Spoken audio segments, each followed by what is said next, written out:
அண்மை செய்தி. திண்டுக்கல் தனியார் நெய் தயாரிப்பு நிறுவனத்தில் தமிழ்நாடு மாசு கட்டுப்பாட்டு வாரியம் ஆய்வு மேற்கொண்டு வருகிறது. அண்மை செய்தியாக பார்த்துக் கொண்டிருக்கிறோம்.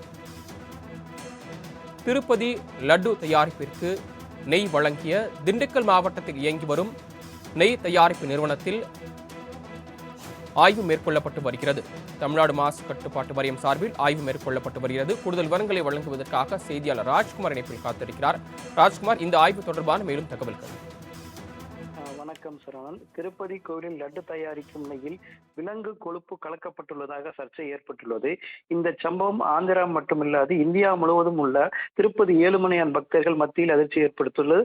அதே போல் ஆந்திராவை ஆட்சி செய்த இரண்டு கட்சிகளுக்கும் இடையே இந்த வார்த்தை போர் தற்பொழுது இது தொடர்பாக நடந்து வருகிறது. இந்நிலையில் இந்த நிறுவனத்தில் இருந்து அனுப்பப்பட்ட நெய்யினையும் திருப்பதி தேவஸ்தானம் திருப்பி அனுப்பியுள்ளது. இது குறித்து நிறுவனத்தின் இயக்குனர் செய்தியாளர் சந்திப்பில், நாங்கள் தயாரிக்கும் நெய்யில் எவ்வித கலப்படமும் இல்லை. அக்மார்க் மற்றும் உணவு தர கட்டுப்பாடு சான்று என அனைத்தையும் பெற்றுள்ளோம். எங்கள் நிறுவனத்திற்கு அவப்பெயர் ஏற்படுத்தும் வகையில் வேண்டுமென்றே பரப்பி வருகிறார் என்று அவர் தரப்பில் விளக்கமளித்தார்.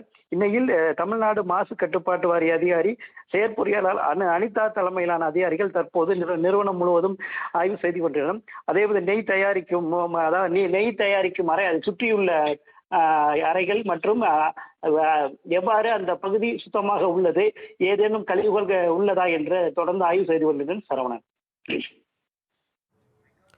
தாங்கள் வழங்கிய தகவல்களுக்கு நன்றி ராஜ்குமார்.